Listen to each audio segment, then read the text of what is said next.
नमस्कार विद्यार्थी मित्रांनो, स्वागत आहे आपल्या BMS मराठी या चॅनलवर.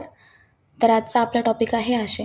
आशयावर कशी क्वेश्चन विचारतात तर त्यावर MCQ पण विचारू शकतात. त्याची संख्या, प्रकार कोणते, काय ते.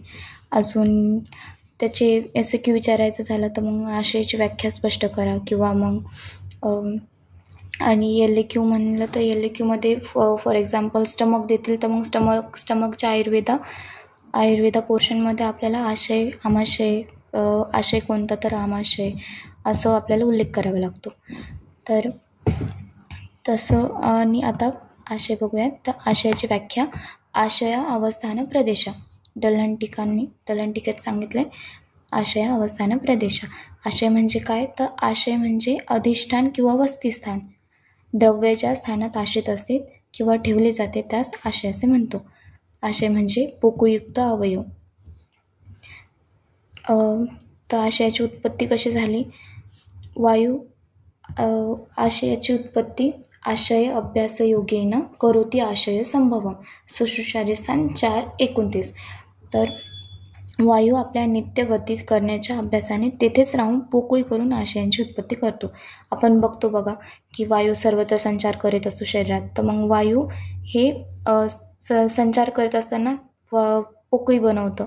सारखं त्याच भागात संचार करत करत तो एक पोकळी बनवतो. त्याला आपण आशय असे म्हणतो. तर संख्या, आशयाची संख्या काय? पुरुषामध्ये 7 असते आणि स्त्रियांमध्ये 8 असते.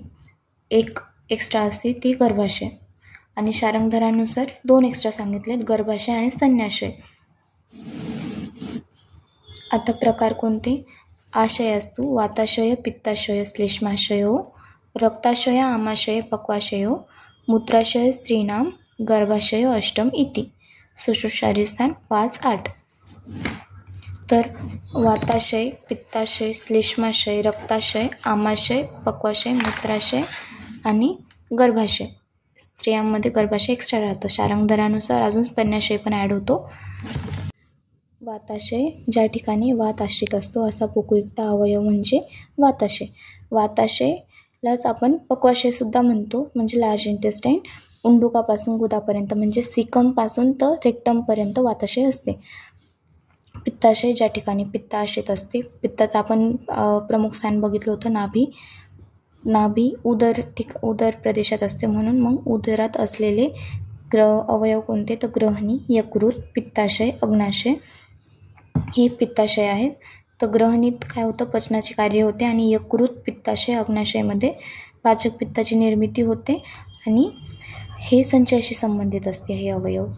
आता श्लेष्माशय, तर श्लेष्माशयमध्ये कफ आश्रित असते.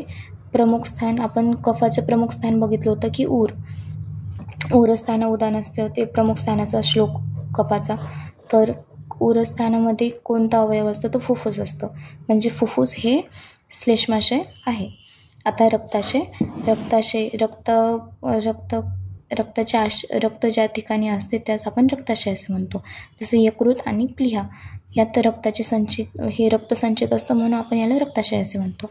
आता आमाशय म्हणजे आपण कशाला म्हणतो? तर अपक्व अन्नाचे स्थान, म्हणजे अपक्व अन्नाला आपण आम म्हणतो आणि आमाचे स्थान म्हणजे आमाशय. तर या ठिकाणी आमाशयात अन्नाचे धारण व क्लेदन केले जाते. पक्वाशय म्हणजे पचलेले अन्नाचे स्थान. आमाशय कशाचे होते? आमाशय काय होतं तर अपक्व अन्नाचे स्थान होतं. तर पक्वाशय ह्याच्यातच दिले की पक्व अन्नाचे स्थान म्हणजे पक्वाशय, पचलेले अन्नाचे स्थान म्हणजे पक्वाशय.